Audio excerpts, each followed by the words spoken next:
felt this word before, even if you didn't know it. It's the hush of a golden afternoon, the kind of peace that feels earned. The moment when your body stops bracing for impact and just rests. It's childhood summers. It's laughter echoing over the water. It's the memory of stillness, long after it's gone. The word is Halcyon, and it doesn't just mean calm. It means the kind of peace that remembers the storm. Welcome to Wordbite, and today we're diving into a word born in myth, steeped in nostalgia, and still shining like the reflection of a glass of water. Hi folks, I'm Lynx, indie author, comic artist and game dev. And if you enjoy learning the lore behind the language we use every day, or the philosophy behind the punctuation we learned growing up, do me a favour, hit the like, subscribe if you want to keep seeing my videos, and if you want to be notified when I drop a new video, which is just about every day, give the bell a ring and it will notify you my next video comes up. Alright, that's the YouTubey things. Back to the video. What does Halcyon really mean? Halcyon is both an adjective and a noun. As an adjective, it means calm, peaceful and tranquil, especially describing a time of happiness and prosperity. As a noun, it refers to a mythical bird, usually identified with the kingfisher, said to calm the seas during its nesting period. So this one word holds myth, emotion, memory, nature, and its serenity with roots that stretch from ocean waves to human longing. Once you learn it, you will start seeing Halcyon everywhere. Etymology: the calm born from chaos. Halcyon comes from the Latin halcyon, derived from the Greek alkion, or kion, a seabird. The myth: Halcyon, a mortal woman, married Chaos. When he died in a shipwreck, her grief was so immense that the gods transformed her into a seabird. Each year she calms the sea for 14 days in winter to build her nest on the water. These became the Halcyon days. Still bright and unnaturally peaceful. So when we say Halcyon, we don't just mean a bland peace. We mean mythic calm that follows a loss. We mean peace that has to be fought for. The emotional power of the word. Halcyon doesn't just describe a mood, it summons one. It's the kind of word that makes your lungs expand without realizing. Readers and writers crave Halcyon because it recognizes what we lost and promises what we hope to feel again. It holds stillness like a secret. Think of the moment after a breakdown, the morning after a fight, the moment in the middle of chaos when the whole world just pauses. That's Halcyon.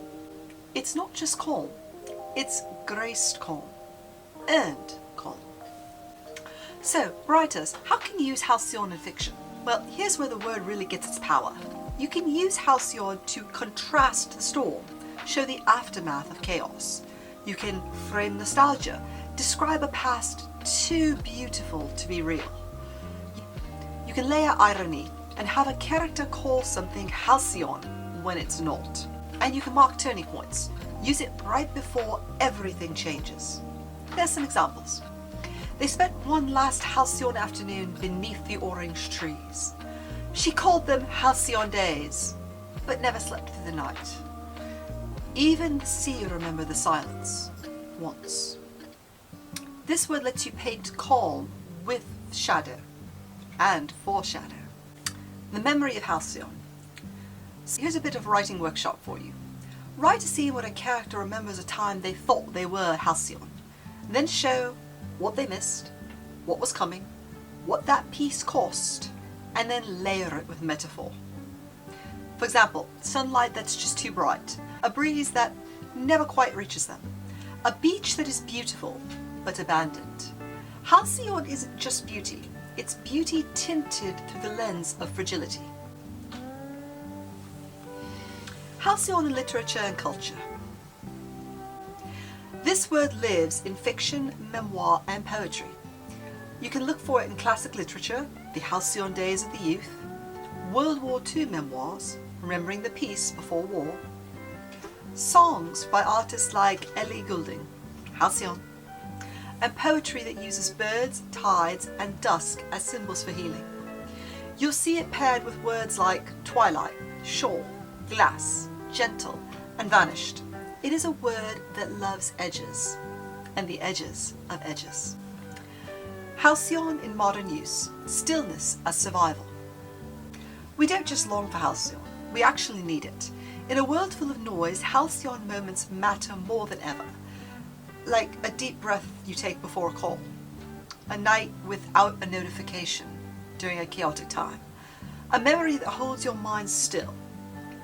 As writers, we can let halcyon be the gift that you give readers, kind of a little cesura, a pause. Not escape, but respite.